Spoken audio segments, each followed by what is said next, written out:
Amados hermanos, Dios les bendiga. Qué bueno que nos volvemos a encontrar una vez más por el Facebook de nuestra querida llamada Iglesia Jeruel. Bueno, ya habíamos concluido el capítulo número 4 de Segunda a los Corintios, ¿verdad?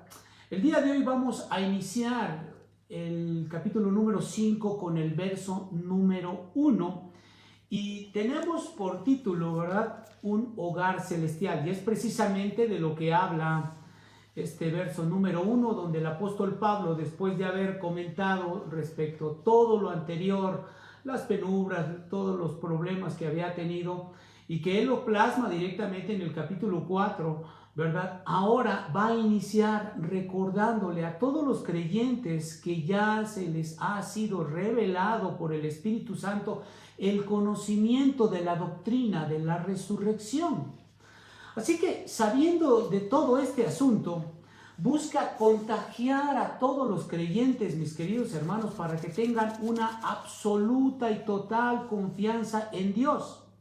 Por ello es que aquí en el verso número 1 dice así la Escritura, y voy a permitirme leer precisamente del capítulo número 1, el capítulo 5, verso número 1 de Segunda a los Corintios, y dice así: porque sabemos que si nuestra morada terrestre, este tabernáculo, se deshiciere, tenemos de Dios un edificio, una casa no hecha de manos, eterna en los cielos.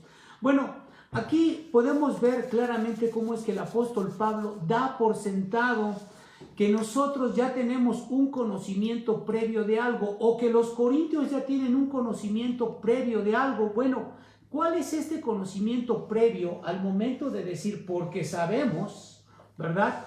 Bueno, y aquí lo que él está tratando de mostrar es que de parte del Señor tenemos en el cielo una casa, y no construida precisamente con manos humanas, ni de materiales terrestres y que sean perecederos, sino que es una casa eterna, ¿verdad?, de materiales divinos, pudiéramos decir. Y esto es para todo aquel que ha creído por la fe en la persona de mi Señor y Salvador Jesucristo.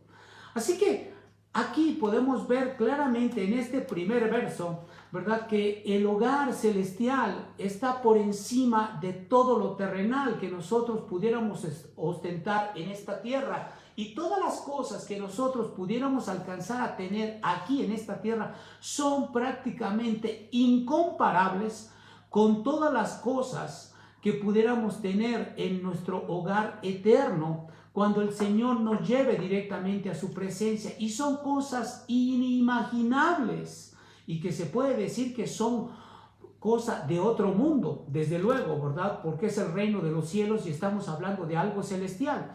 Así que, ¿cuál es la explicación de todo esto? ¿O por qué el apóstol Pablo está diciendo esto de que porque sabemos que si nuestra morada terrestre, este tabernáculo, se deshiciera? Bueno, hay que empezar diciendo que un tabernáculo o una tienda, como bien saben todos los constructores, bueno, era una tienda temporal que fácilmente se desmontaba, que era frágil, que era endeble y que se trasladaba de un lugar a otro. Y primero el apóstol Pablo está aludiendo a la tienda que Moisés usaba cuando en su momento Dios le hablaba en ese punto de reunión. Y por ello es que quisiera que fuéramos directamente a la Escritura en el libro del Éxodo. Vamos para allá, al libro del Éxodo, en el capítulo número 33, capítulo 33, y vemos cómo es que aquí Dios había utilizado esta tienda para hablarle cara a cara a Moisés, y vemos que esta vivienda en su momento también se desmontaba. Miren ustedes cómo es que ahí en el capítulo número 33, ya lo tienen, dice el verso número 7, y Moisés tomó el tabernáculo y lo levantó lejos fuera del campamento y lo llamó el tabernáculo de reunión. Y cualquiera que buscaba a Jehová salía al tabernáculo de reunión que estaba fuera del campamento. Y sucedía que cuando salía Moisés al tabernáculo, todo el pueblo se levantaba y cada uno estaba en pie a la puerta de su tienda y miraban en pos de Moisés hasta que él entraba en el tabernáculo. Cuando Moisés entraba en el tabernáculo, la columna de nube descendía y se ponía a la puerta del tabernáculo, y Jehová hablaba con Moisés. Y viendo todo el pueblo la columna de nube que estaba a la puerta del tabernáculo, se levantaba cada uno a la puerta de su tienda y adoraba. Y hablaba Jehová a Moisés cara a cara, como habla cualquiera a su compañero, y volvía al campamento. Vemos cómo es que aquí se puede decir que esta tienda terrenal después se iba a convertir en el tabernáculo de reunión, el cual estaría en el centro, ¿verdad?, del campamento, como lo menciona claramente después en el capítulo 35. Y posteriormente podemos ver que en Números, este nuevo tabernáculo del cual se habla mucho en el Antiguo Testamento es diferente a esta tienda. Primero, este tabernáculo estaba hecho, era endeble, era algo que se transportaba, pero no era el tabernáculo de reunión que posteriormente Dios le dice a Moisés que construyera, con cortinas, con basas, con estacas, con todos los materiales que tenía que llevar. Entonces podemos ver que primeramente Dios se encuentra con Moisés en una tienda o en un campamento que le dice tabernáculo, y que posteriormente el tabernáculo de reunión ya en forma vendría a ser establecido en Números, en el capítulo 2, en donde prácticamente ya no estaría afuera del campamento, sino estaría en el centro del campamento, el nuevo tabernáculo de reunión, donde todas las tribus de Israel estarían alrededor. ¿Qué sería esto o para qué sería esto? Bueno, esto era para reflejar la gloria de Dios y para mostrar la presencia de Dios mismo que estaba en el centro del mismo campamento. Inclusive las vestiduras del mismo sumo sacerdote Aarón resplandecían en el momento de estar en la presencia del Señor. El rostro de Moisés al momento de estar en la presencia de Dios resplandecía, como lo vimos en el capítulo 4. Y podemos ver claramente que al día de hoy, ¿cuál podría ser el reflejo de todo esto? Bueno, pues cada creyente, cuando es genuinamente creyente y habla precisamente del Evangelio, en ese momento refleja la gloria de Dios en su propia personalidad, en su testimonio, con sus palabras, con la autoridad que le da mi Señor y Salvador Jesucristo para poder hablar de Jesucristo y para que la gente pueda ser convencida, no por las palabras de Él, sino por el Espíritu de Dios que mora dentro de la misma persona, para que ésta sea convencida y pueda llegar a los pies de mi Señor y Salvador Jesucristo. Ahora, ¿qué más podemos decir aquí? El apóstol Pablo, siendo un fabricante de tiendas, puesto que él en su momento pues era el oficio el que él tenía, bueno, compara una tienda con el cuerpo físico de cada uno de nosotros como una morada temporal, que ésta será desechada en su momento y que será también desarmada cuando Dios lo disponga, ¿verdad? Y esto va a suceder en cualquier momento para cualquier persona, sea creyente o no. Y esto desde luego que va a marcar el final de nuestro cuerpo físico y asimismo también el final de nuestra vida terrenal, y de esto de cualquier persona. Ahora, Pablo ignoraba completamente cuándo sería este momento, lógicamente, ¿verdad? Como también nosotros lo ignoramos, y qué bueno que lo ignoramos, y qué bueno que lo ignoraba el apóstol Pablo, porque cualquiera que pudiera saber cuándo va a morir, pues estaría ya tiempo atrás, ¿verdad? Con esa incertidumbre, con esa zozobra, con esa preocupación, con ese apuro. Pero gracias a Dios que no se lo dijo y que tampoco nos lo ha dicho a nosotros, ¿verdad? ¿Por qué razón? Porque en su momento cualquiera pudiera tener alguna tragedia, algún problema, y eso nos hace recordar lo frágil que en su momento es nuestra vida, lo fugaz que podemos ser en esta tierra terrenal. E inclusive el mismo apóstol Pablo llegó a sentir que la vida se le iba, ¿verdad?, sí, aquí mismo en esta epístola de segunda a los Corintios, en el capítulo 1, en el verso 8, dice la escritura así: porque, hermanos, no queremos que ignoréis acerca de nuestra tribulación que nos sobrevino en Asia, pues más allá de nuestras fuerzas, de tal modo que aún perdimos la esperanza de conservar la vida. O sea, el apóstol Pablo estaba pensando que ya estaba a las puertas de la muerte, y este incidente le estaba recordando lo frágil que puede ser la vida de cualquiera. Y creo que para nosotros, cuando digo gracias a Dios que no hemos sufrido accidentes, pero si alguien lo sufre, en ese momento le hace recordar como una película completamente de toda su vida, y le debe de demostrar que fue salvado y que ha sido librado sencillamente por la gracia de Dios. Es en el momento de agradecer, y el apóstol Pablo estaba agradecido por este momento, ¿verdad? Porque puede ser de forma súbita en que Dios nos llame directamente a su presencia, y por ello es que tenemos que estar preparados para alcanzar, ¿qué cosa? Un hogar celestial, ¿verdad? Pero vemos también cómo es que aquí no así le pasó al apóstol Pedro. Al apóstol Pedro sí el Señor Jesucristo le avisó que cuando iba a morir. Vayan por favor a segunda de Pedro, en el capítulo número 1. Segunda de Pedro, capítulo 1, en los versos 13 y 14, y vemos cómo es que el apóstol Pablo también menciona esto de vivir en una tienda o en un cuerpo totalmente endeble, ¿verdad? Pero que a su vez sería desechado. Dice así el apóstol Pedro: pues tengo por justo, en tanto que estoy en este cuerpo, el despertaros con amonestación, sabiendo que en breve debo abandonar el cuerpo, como nuestro Señor Jesucristo me ha declarado. O sea, aquí hay algo que Dios le estaba mostrando directamente al apóstol Pablo, y estaba considerando que su ministerio y todo lo que estaba haciendo acerca de predicar el evangelio, dar estudios bíblicos, estar evangelizando, orando por aquellos que no conocían del Señor, y orando, haciendo cobertura por aquellos que amaban al Señor pero que estaban en tribulación. Bueno, pues todo esto él lo consideraba en carácter de urgencia. ¿Por qué? Porque venía o tenía ya prevista una muerte inminente.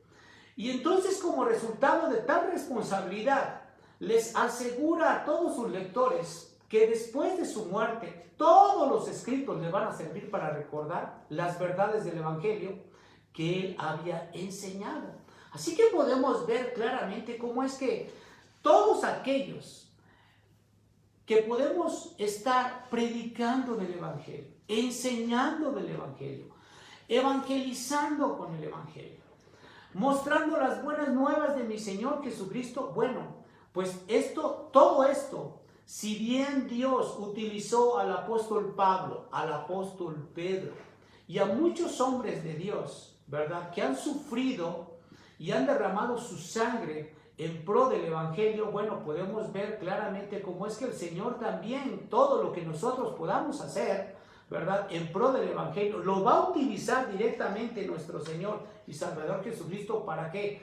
Para que Él sea glorificado, para que pueda engrandecer su reino, para que mucha gente pueda llegar a los pies de mi Señor Jesucristo, y muchos otros también se arrepientan y no lleguen al fuego eterno, sino por el contrario, lleguen directamente camino al cielo a través de mi Señor y Salvador Jesucristo.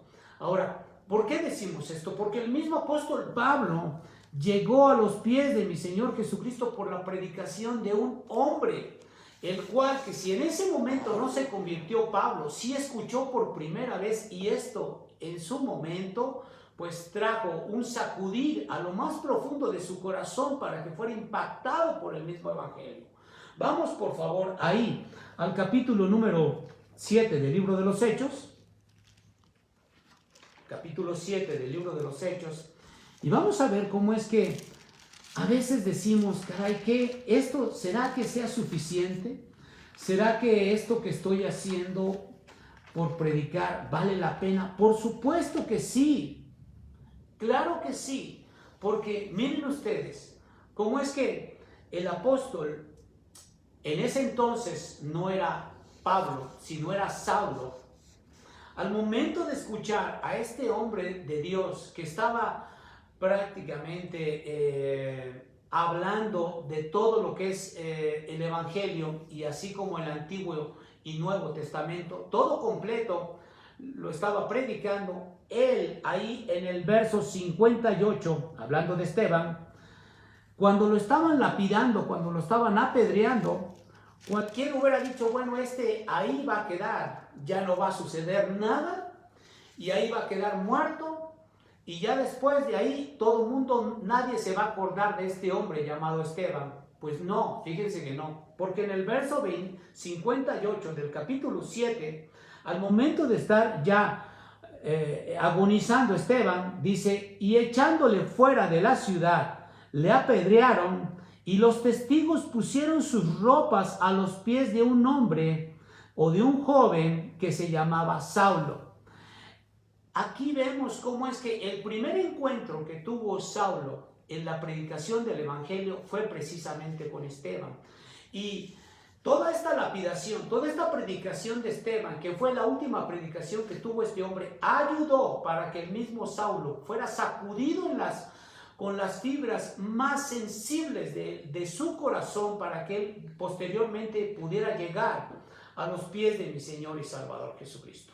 Amén. Ahora, por otro lado, ¿qué podemos decir también? En la fiesta de los tabernáculos, y esto hablando precisamente de esta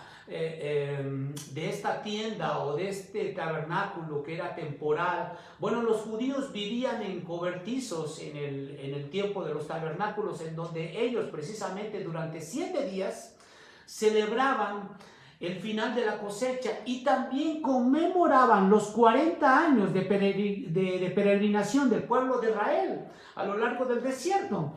Entonces podemos ver cómo es que también nosotros en nuestro peregrinar cristiano, como creyentes en este mundo, se puede decir que nuestra vida, nuestro tabernáculo, nuestro cuerpo, ¿verdad? Nuestra casa que ahora tenemos, ¿verdad? Y no precisamente física, sino que hablamos en el caso de nuestro cuerpo físico, es fugaz, es endeble, será pasajero, y que en su momento esta tienda, ¿verdad?, será desbaratada.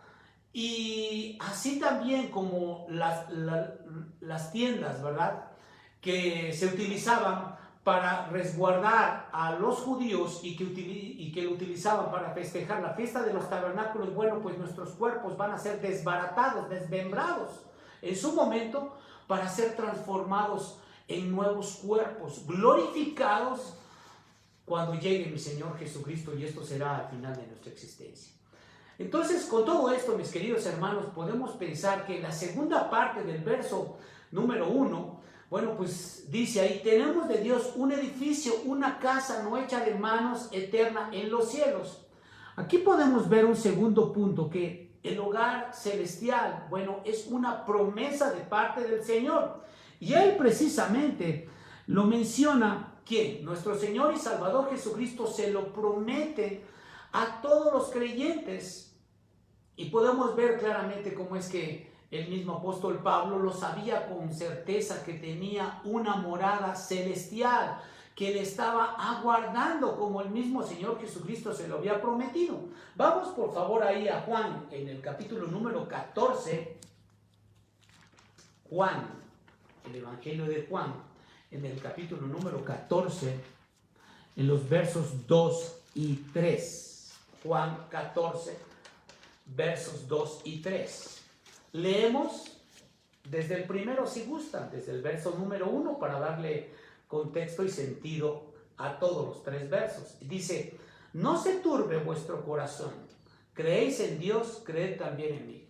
Muchas personas hasta el día de hoy, cuando saben que inminentemente van a fallecer por enfermedad, por accidente, por cualquier cosa, tienen una perturbación tremenda les viene un sentimiento de culpa, citan a cualquier persona religiosa que crea o que sepa que está cerca de Dios, porque quiere por favor ponerse a cuentas. Y qué bueno que fuese así, pero lo más importante es que debe de entender que verdaderamente Dios le está llamando a su presencia y que tiene que estar preparado. Por eso es que aquí dice en el verso número 1 del Evangelio de Juan 14, no se turbe vuestro corazón, creéis en Dios, creed también en mí, y habla de una fe que debemos de tener nosotros, que al momento de llevarnos de esta tierra debemos de estar plenamente seguros, con la plena certidumbre y con la seguridad de que Dios nos va a llevar a su presencia. Y luego dice, en la casa de mi Padre muchas moradas hay. Si no fuera así, si así no fuera, yo os lo hubiera dicho. Voy pues a preparar lugar para vosotros. Fíjense nada más lo que está expresando aquí el mismo Señor Jesucristo. Previamente dice, voy antes a preparar un banquete, a preparar la morada celestial que tienes tú y que yo te he prometido. Y dice el verso 3, y si me fuere, os prepararé lugar, vendré otra vez y os tomaré a mí mismo, para que donde yo estoy, vosotros también estéis. Y dice luego el 4, y sabéis a dónde voy y sabéis el camino. Esto es una promesa de parte del Señor. Por ello es que nuestro hogar celestial es una promesa dada por la persona de mi Señor y Salvador Jesucristo. Entonces, Dios le otorga una casa al creyente en el momento de su muerte, como un cuerpo de resurrección, ¿no? Si esto es así, entonces tendremos un cuerpo resucitado o transformado, pero aquí nos hacemos una pregunta. ¿Por qué tendrían que resucitar los muertos cuando Jesús vuelva, si ya nos ha dotado Dios de un cuerpo de resurrección? Bueno, pues la Escritura no habla precisamente de un cuerpo físico que ascienda directamente al reino de los cielos. Aquí lo único que menciona la Escritura es que de un cuerpo físico o bien muere y es resucitado espiritualmente en la venida de mi Señor Jesucristo, o bien se encuentra con el Señor en dicha venida cuando venga directamente el arrebato para ser transformados en las nubes. Como dice claramente Primera de Corintios, y vamos para allá. Primera de Corintios, en el capítulo número 15, estos versos, yo sé que se los saben ustedes de memoria, ¿verdad? Pero pues solamente los puntualizamos. Dice el verso 42 de Primera a los Corintios 15, dice así: así también es la resurrección de los muertos, se siembra en corrupción y resucitará en incorrupción, hablando de que se siembra cuando muramos en nuestro cuerpo corrupto que cae a la tierra, pero resurgiremos en un cuerpo incorruptible, resurgido. ¿Por qué? Por la presencia de nuestro Dios y por el poder de Dios, que nos resucitará a nosotros con cuerpos glorificados, ¿verdad? Ahora, si vemos ahí también el verso 51, dice: he aquí os digo un misterio, no todos dormiremos. ¿Por qué dice que no todos dormiremos? Porque en su momento algunos no van a dormir de estar en el fuego eterno, porque van a estar constantemente sufriendo. Pero aquellos que han recibido a Jesucristo en su corazón como su Señor y Salvador por la fe y que se han arrepentido de sus pecados, pues entonces el Señor les da el beneficio de tener la vida eterna. Y no así como los impíos que le han dado la espalda a Jesucristo, que entonces llegarán al mismo fuego eterno. Y dice ahí luego la segunda parte: pero todos seremos transformados, por supuesto, unos para gloria eterna y otros para perdición y confusión perpetua, como lo dice claramente Daniel 12:2, ¿verdad? Ahora, también si vamos a Filipenses, la epístola de los Filipenses, en el capítulo número 3,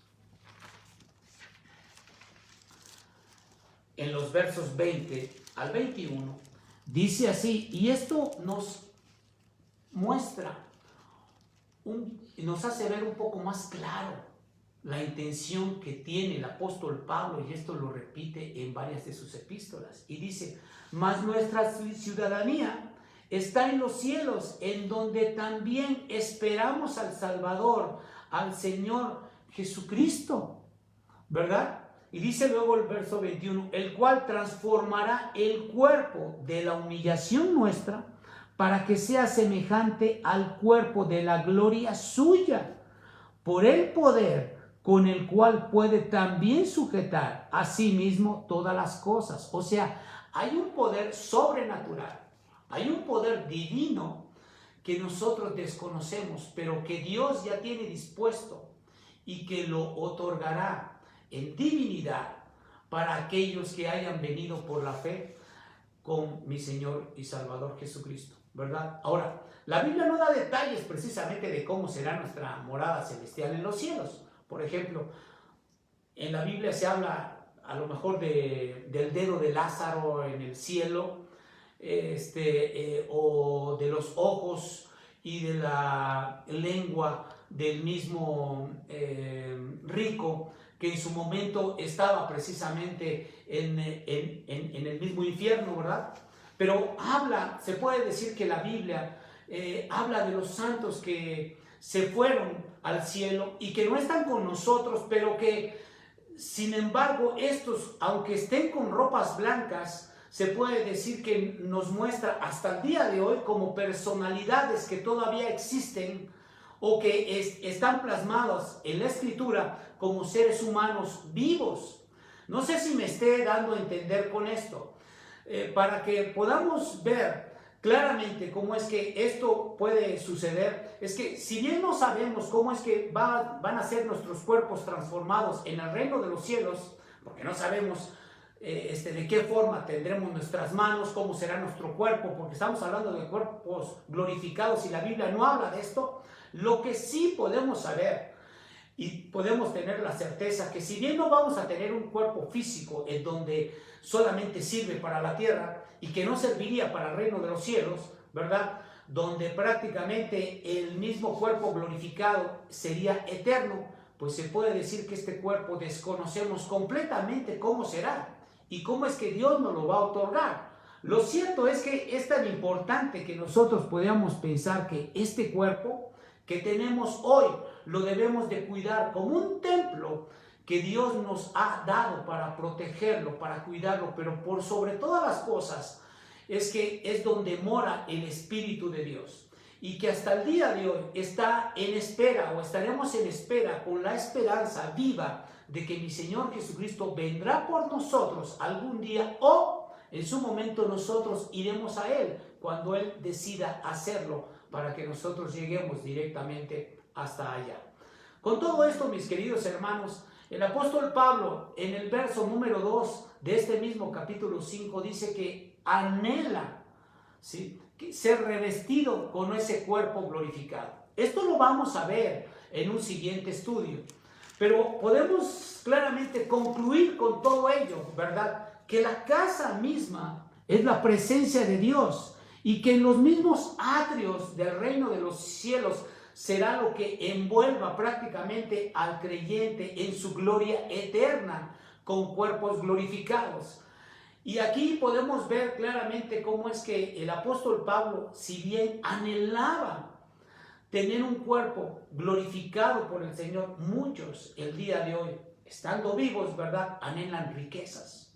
Otros anhelan salud, otros tan solo anhelan ser obedientes a nuestro Dios. Y este último anhelo yo creo que es el más noble, humilde y digno delante del Señor. ¿Cuál? Ser obedientes al Señor para poder glorificar su nombre.